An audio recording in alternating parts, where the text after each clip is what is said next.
It is football season, so we went to get someone who's watched every practice. Nick De La Torre from Florida Victorious is here for Locked On Gators.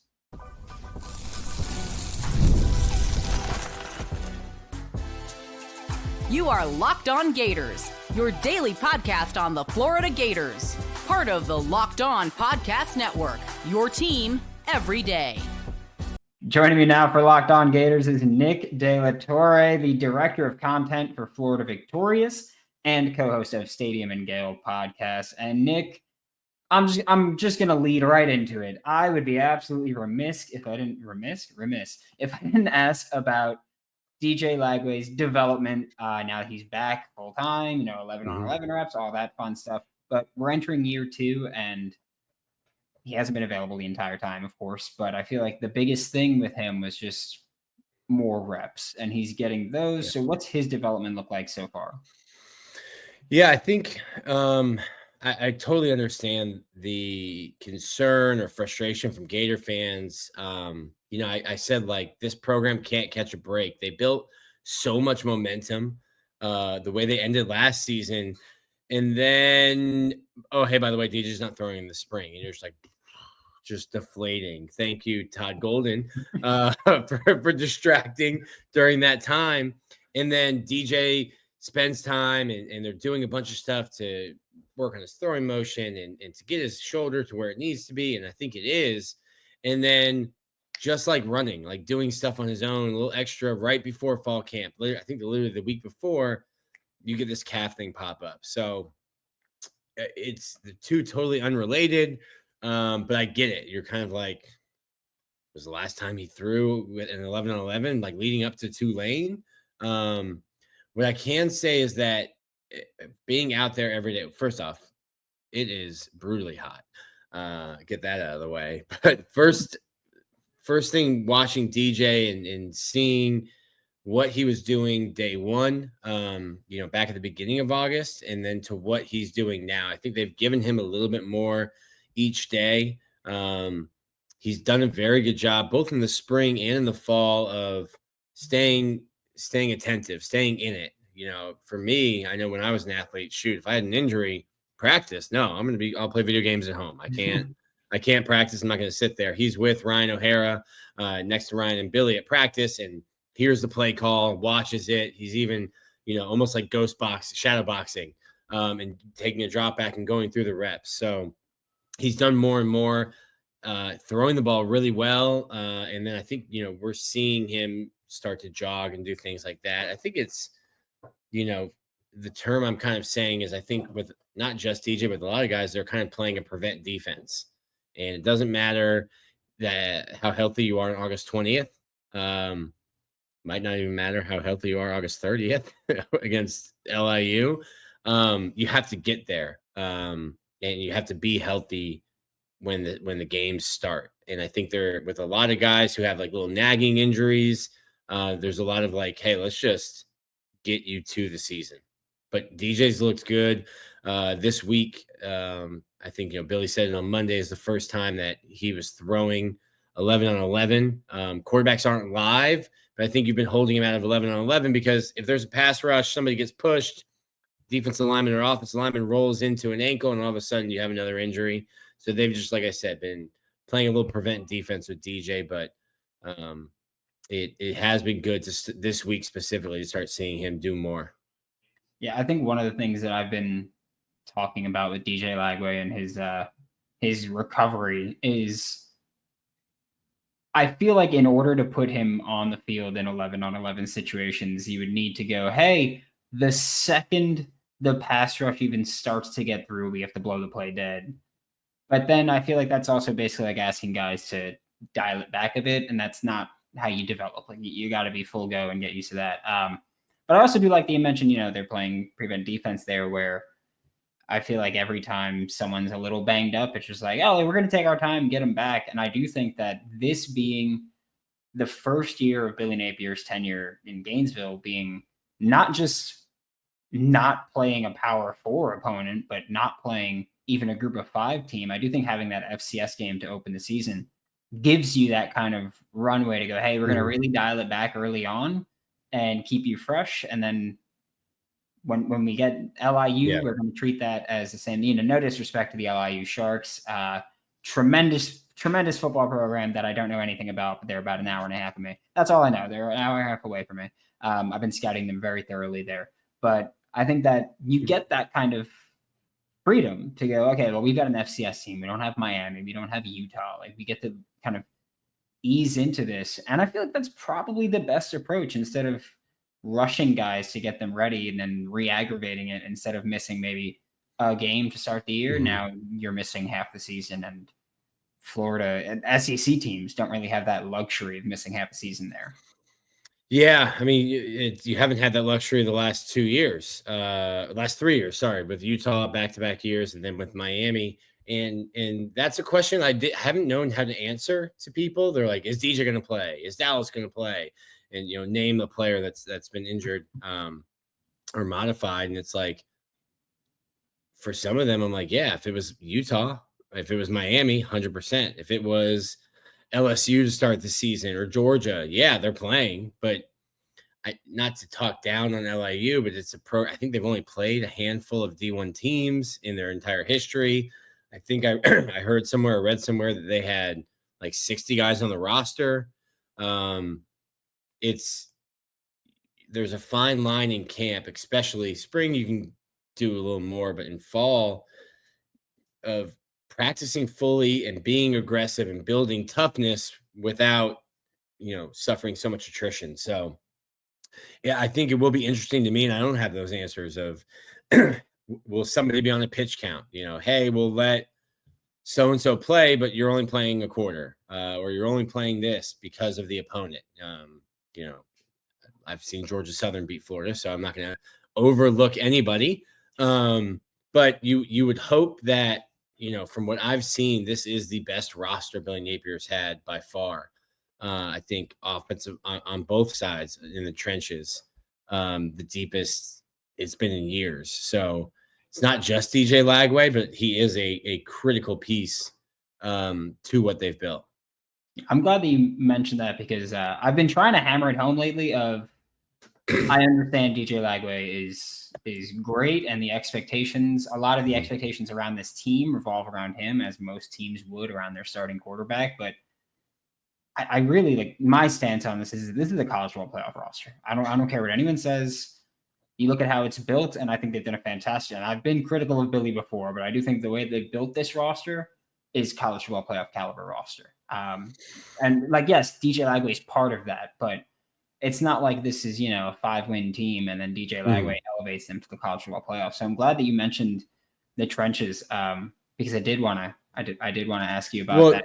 Real quick, Greg McElroy went off on it. This is like, I think 3 weeks ago now at this point, but like the offensive line run blocking, and then with a running back room, Trent Webb's not in right now, but running back room, Jaden Baugh, Jacoby Jackson, Caden Daniels, Waltez Clark, Byron Lewis. Like, Florida is a team that might be able to run the ball 40 times a game if they want to do that. It obviously becomes easier if you have a healthy DJ Lagway who has the threat of running.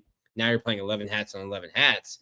But this is a team that should be able to run the ball effectively against most of the teams they play this year. Yeah, I especially like to see that with Hayden Hanson, Tony Livingston. I feel like that duo at tight end is a lot of fun. And when you put Amir Jackson out there, now you have to worry more about a pass catching threat there.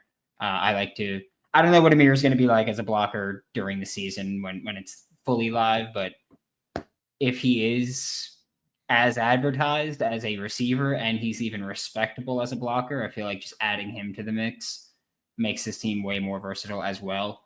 So I'm looking forward to that. We are going to talk a bit more about the trenches when we get back with Locked On Gators. Guys, you've probably heard of Viagra or Cialis, and maybe you've even tried them. But if you're looking for something beyond the usual pill, it's time to get Rougiette ready. Rougiette is a next-gen prescription treatment designed to amplify arousal in the brain and boost blood flow.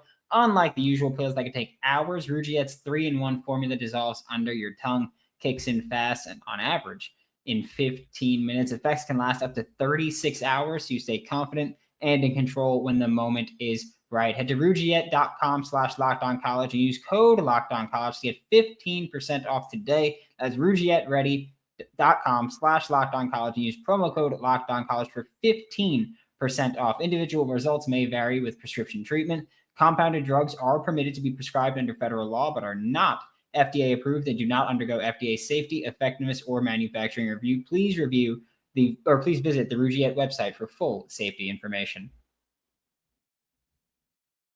We're back with Locked On Gators. Brandon Olsen here, Nick De La Torre joining me here. And we were talking about the trenches a little bit, and I have to ask you just what have been your, first off, very jealous of you that you get to see what's going on in the trenches there, because I think that both offensive line and defensive line should at least be in the running for best offensive line in the SEC, best defensive line in the SEC, arguably the country.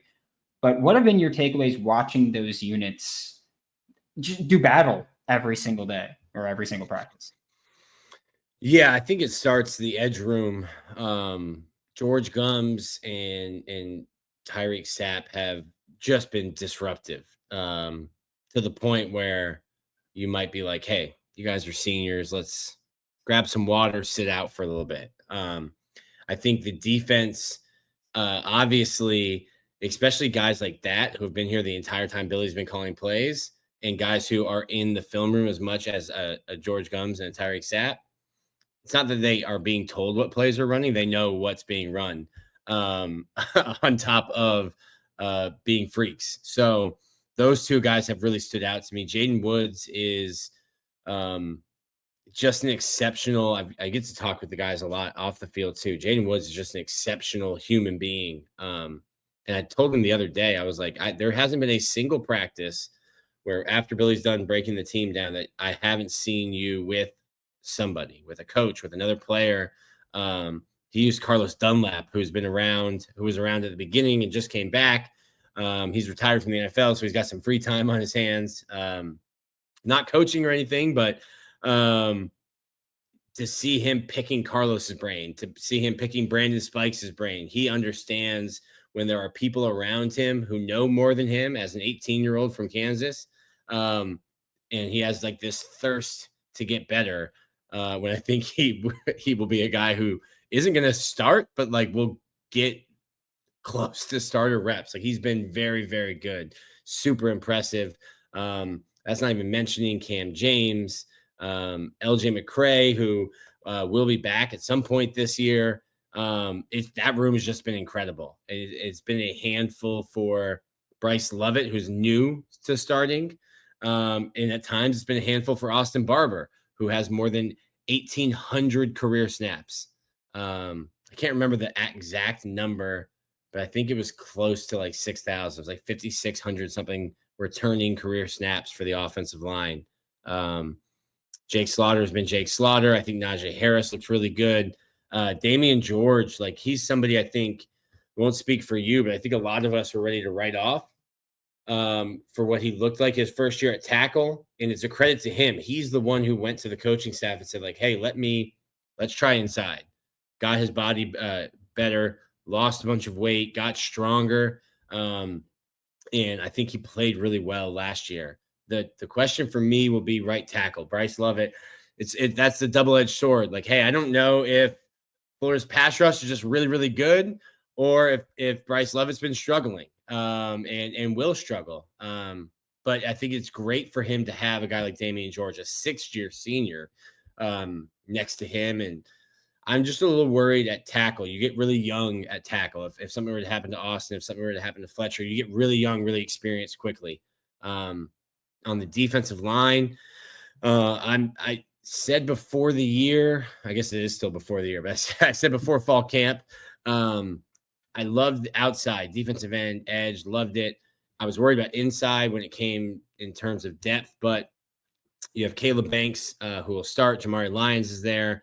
Mekhi Barrow, Brian Taylor. It's a solid four. And then I've seen a ton of progression from Brandon Bett, Joseph Mbachu, and Jeremiah McLeod. So when we did our like fall Florida football fall camp media day, and Ron Roberts like, no, we have great depth at defensive tackle. I was kind of like, do you though? And now after being there, I'm like, okay, I think they do. It is young, it is inexperienced, but these guys are going up against Jake Slaughter every day, an All-American. So it's the best I've ever felt about a Florida offensive line since I started covering the team in 2013, like going into the season.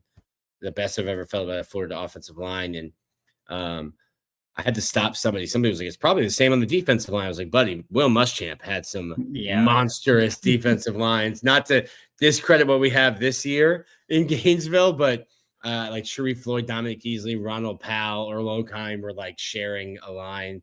But I think Florida should be able to really get after the passer this year.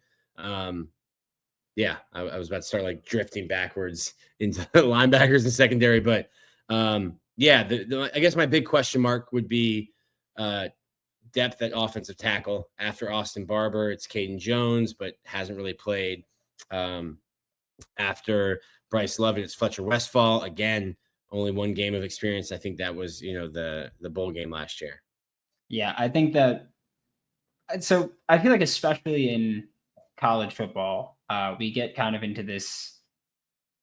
I don't even know how to describe it. Like this area where recruits come in and every fan loves the recruits as they come in. Of course, it's the new fresh toys that join their roster, and you see them for a game or two. Like whenever I think of Caden Jones, I think of I think it was against Ole Miss, maybe the swing screen to Jaden Baugh, and it's a touchdown there. And I remember like Caden Jones being out there.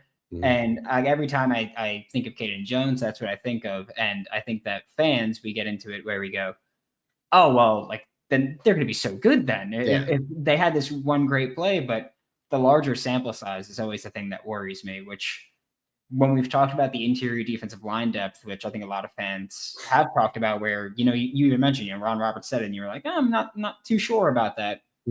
But I think with a guy like Mekhi Boyero, that's why I'm really high on what he can be this year, because he did play, not a ton of snaps every game, but he played a significant amount of snaps where I feel like he's a guy I can realistically watch what he did last year. And then when I think of 2025, I can kind of project that and say, all right, well, I've seen him on a larger sample size. Like obviously he would play an even larger role, but I think there's guys like that. And I think that's a testament to Billy of constantly playing freshmen.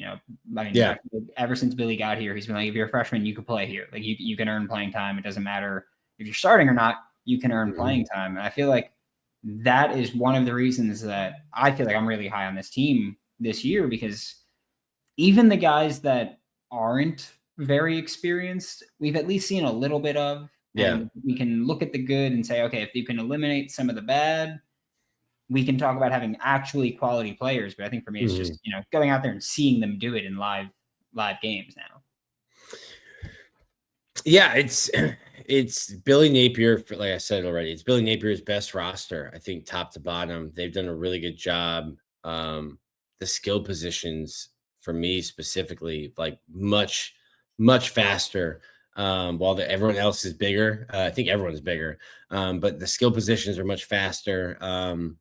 You've got just a bunch of guys, and the receiver room's been pretty dinged up. So you're getting a bunch of reps for the freshmen. Nashawn Montgomery's gotten a ton of reps. Vernell Brown III is going to play. VB3 is going to play. I think he's going to potentially return punts, potentially return kicks, and potentially get like starter level snaps. Not to say who's going to start. That's a position where you're rotating a ton, but he's been super impressive all camp. I think Billy said it, and I agree with it, because we've worked with him a bunch off the field. Just professional in the way that he handles his business, whether it's NIL stuff with us or workout, recovery, hydrating. He's been really, really impressive. So it'll be interesting. You've got a lot of depth. Like there's positions, like when LJ McCray goes down, I think, okay, that's a room that can handle it. At safety, you get really young after Castell and Thornton. At cornerback, I love the starting cornerbacks. If everyone stays healthy, it's going to be one of the best cornerback rooms, I think, in the country, with Devin Moore, Dede, Dijon Johnson, and Cormani. Cormani looks incredible. And then Sharif Denson playing at star. Aaron Gates can play star. Aaron Gates can play safety. Like but after that, then it's like, hey, Ben Hanks might be next up, and that's a true freshman. And he's looked good, but when you play true freshman, you're going to have true freshman moments. And like you said, great point and very true is that this staff's not afraid to play freshmen. They're not looking. There's no really seniority or being like, you've got to earn your stripes kind of thing. It's like, cool, you earned your stripes in practice, now get out there and do it on Saturday. Yeah, I think that's one of the best things. Yeah, I think that's where I land on DBs. Just at the top, I feel really good about. Yeah. Honestly, the entire defense starters, I feel really good about it. Linebacker, even depth, I feel really good about it, even with the younger guys behind. But I think, when we talk about corner, we know that the top three we have high expectations for. I think Deshaun Johnson was way better than people give him credit for last year. Yeah. Devin Moore has looked really good when he's been available, but that's always the when he's been available part that I'll knock on wood too. That's fine. Yeah.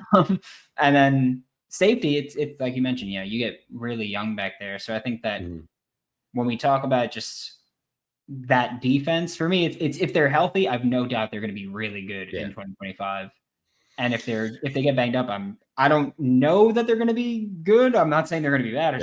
I feel way less comfortable there. Yeah, there is a lot of depth at linebacker. I think that room might be 5 or 6 deep. We talked about the line depth. Like there's some rooms that you could handle some injuries. In my opinion, I think the defense has won fall camp. They keep score every single day to make it competitive. I think Florida's defense has a chance to be really, really good. Like top 20 in the country, good. And because I know I've read and heard the whole they keep score.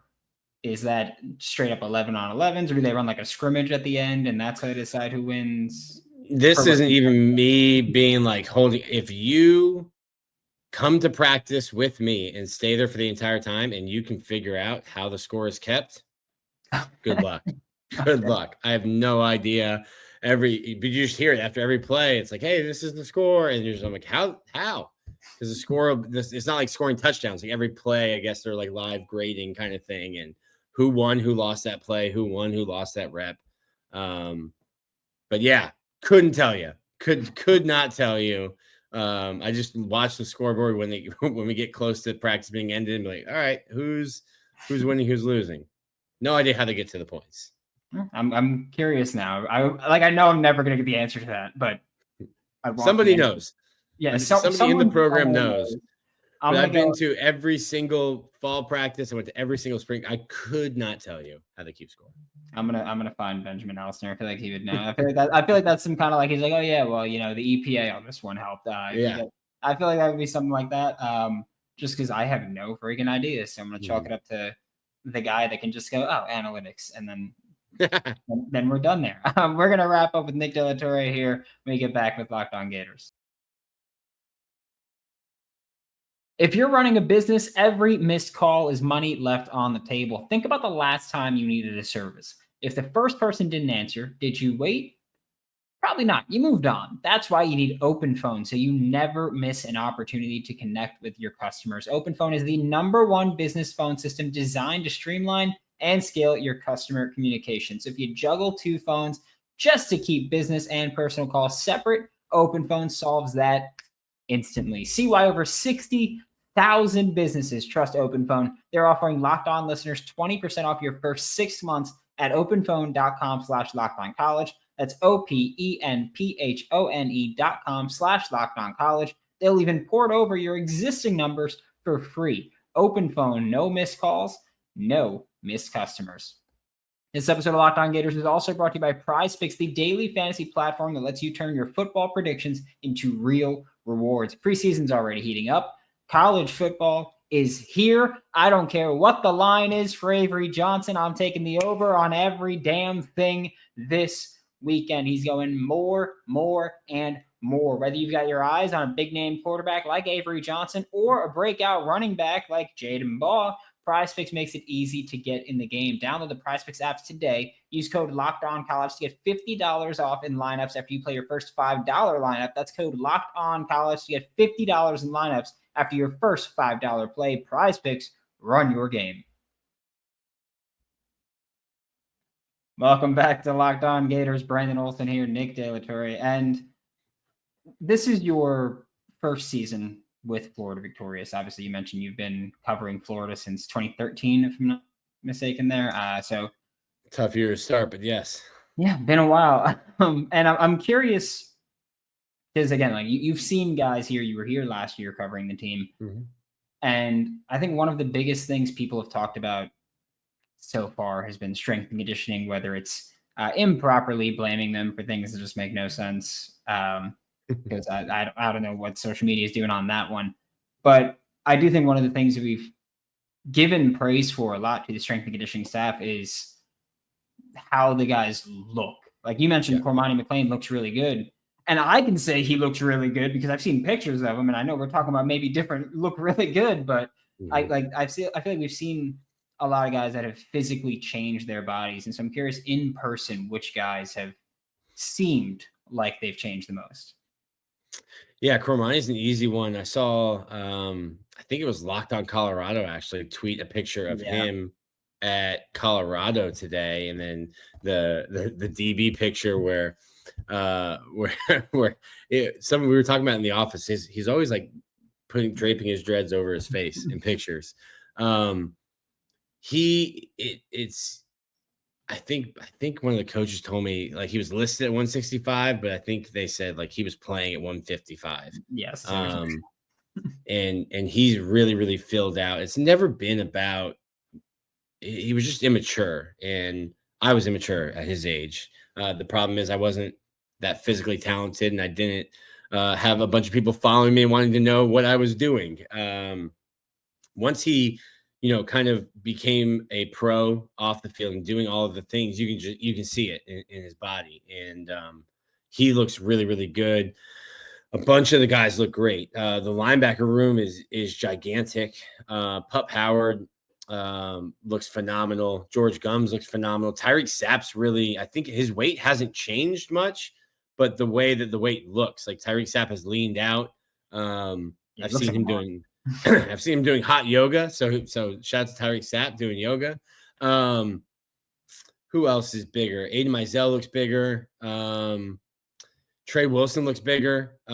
He, someone said he looks like Percy Harvin when Percy blew up. I was like, Percy Harvin was gigantic. Percy Harvin looked like a bodybuilder with biceps. Like Trey, yes, Trey has made a bunch of strides, but I don't know that I would comp it to Percy Harvin. He looks really good.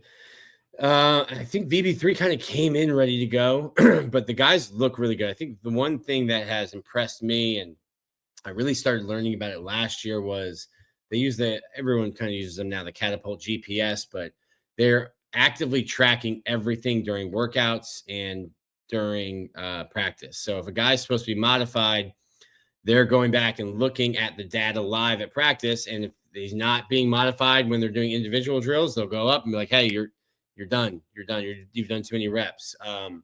When guys are sprinting in the off season and Tyler Miles says like, hey, we're running 60%, everyone runs, their sprints, and he looks down and he knows what their top end speeds are. Hey, that's your top end's 20 miles an hour. You just ran 19. That's not 60%. Cool it. Or, hey, you're loafing, pick it up kind of thing. And I think that, that kind of nerdy meathead vibe that they have has helped, because you look at Chim Dike, and that's a guy that we looked at and we're like, oh, what? He's not that fast, doesn't look that fast in Wisconsin. And when I talked to Tyler Miles prior to last season in an exclusive interview, he said he has PR'd his top end speed 5 times since he got here. And I'm like, that's a 22-year-old. Like, he's not a young kid learning how to run. That's him getting stronger, and that's the program working. So I give a lot of credit to them. It's not just Florida fans. Like, I see it. We see it because we are in this bubble, and this is what we're interested in. But my best man at my wedding is a Lions fan, and the Lions had a ton of injuries last year. It's like, fire the entire strength team. And I'm like, these are broken bones. Yep. Fire mom and dad for not giving him milk, I guess. Like, what are we, I remember people being like Graham Mertz when he got a concussion. It's like, what's the strength staff doing? I'm like, gosh, he breaks his collarbone. What's the strength staff doing? The soft tissue injuries things, I get it. But, I say a lot when I talk about baseball with like Tommy John. I think we're getting to the very outer limits of what the human body is capable of. I don't know that we're supposed to have guys that look like, Tyreak Sapp or guys that look like Miles Graham running 18 miles an hour into somebody running 22 miles an hour. I don't know that we're supposed to have those types of collisions as humans, but that's where science has taken us.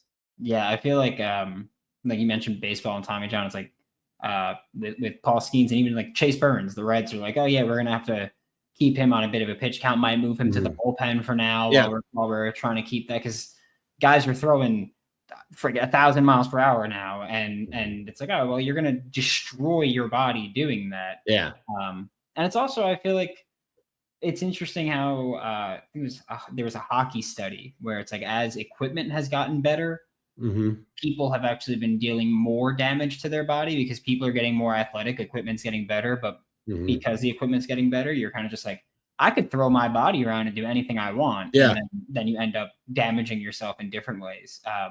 And so I find sports science just incredible. Because I can't understand any of it. I probably ran like a 5.3. I don't know.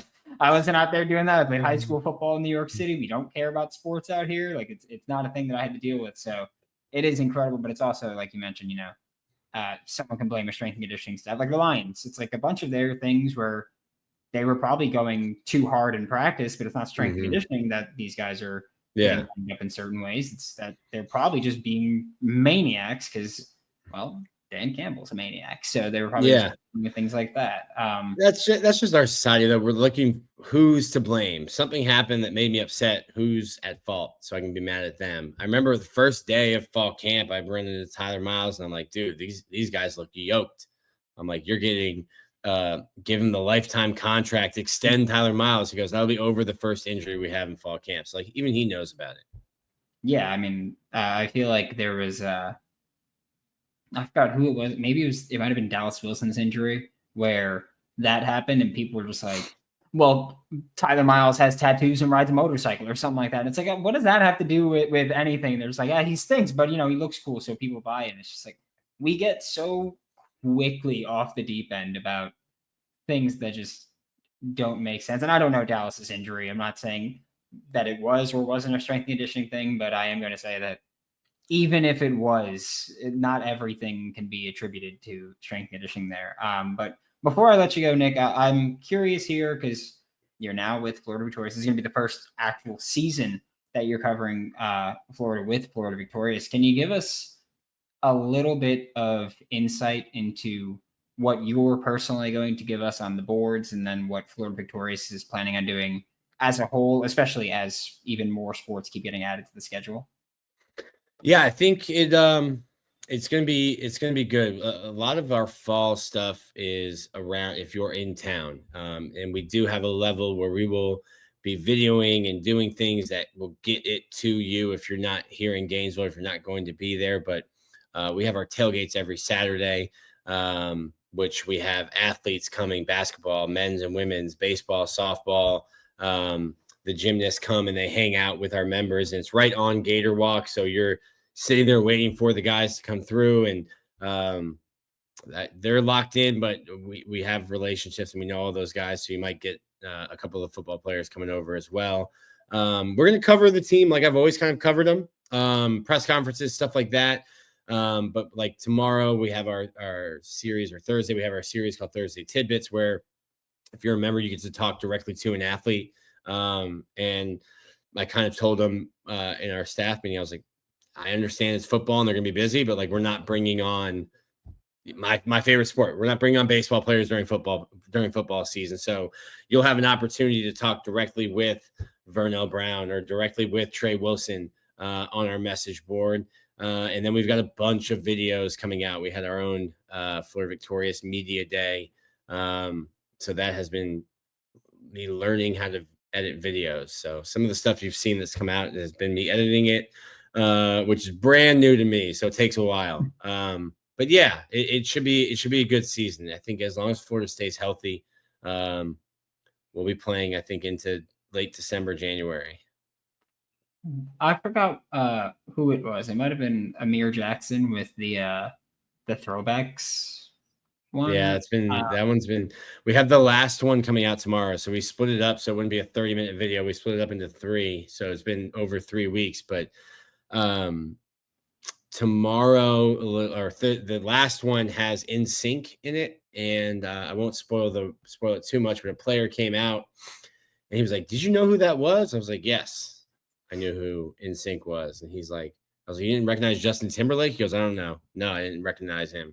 And he's like, "Oh, but I'm an 07." And I went to be like, "Oh, me too." And then in my mind, as that's coming out, I'm like, "Oh, I graduated high school in 2007." He means I was born in that year. And I said that to him, and he was like, "Oh, well, you're not that old." I go, "I'm literally double your age." Yeah, that's I was your age when you were born. It is brutal.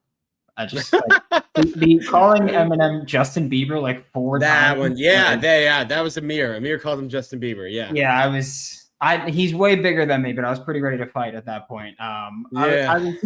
I was with my fiance and I was like, "You need to see this because this is ridiculous." Yeah.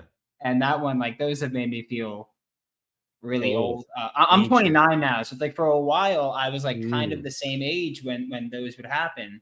Like when we would see those little clips, I was kind of the same age as a lot of the people, and now that I'm a full decade older than a lot of them, makes me feel really horrible about myself. So thank you guys at Florida Victorious for putting those out. And if I'm not mistaken, Thursday Tidbits tonight is Boogie Fland, right? Yes, Boogie tonight. We'll have Boogie tonight, and I think we'll have one more basketball player. Or actually, no, Boogie will be the end because we'll do a football player leading up to LIU, the storied Sharks of Long Island. Say, there we go. We got to show some respect to them. They've Todd Bowles' son. So if you are a Bucks fan, at least you got that one going for you. But thank you so much, Nick. This is Nick De La Torre, Director of Content with Florida Victorious, co-host of Stadium and Gale. And thank you so much, Nick. Absolutely. Had a blast. Nice to get breaking Locked On Gators, your first listen of the day. Every day we are available daily and free. Reviews in the podcast and on YouTube. We will be back tomorrow. Talk more Florida Gators football for Locked On Gators. I'm Brandon Olsen. Another thank you to Nick De La Torre. Don't forget to follow me on Twitter at WNS_Brandon. Find all my written work with New York Giants on SI, and we'll see you all next time.